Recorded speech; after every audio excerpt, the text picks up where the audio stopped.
Okay. From Atok. Ayun ba yung... Yan, di ba?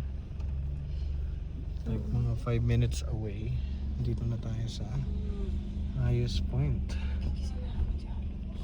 Philippine highest ay highway. Yung highest.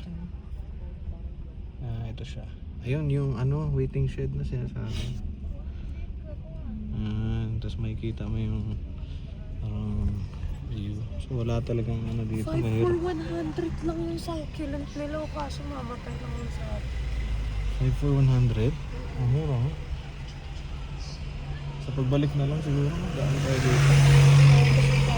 Dami tao ngayon. Well, Dito rin naman yata daan natin. Ay, yep, Victoria. dito tayo dadaan. Tapos foggy. Ayun na yung fog, oh. Daan lang muna tayo sa highest point. Kasi may challenging road ahead pa tayo. Diba?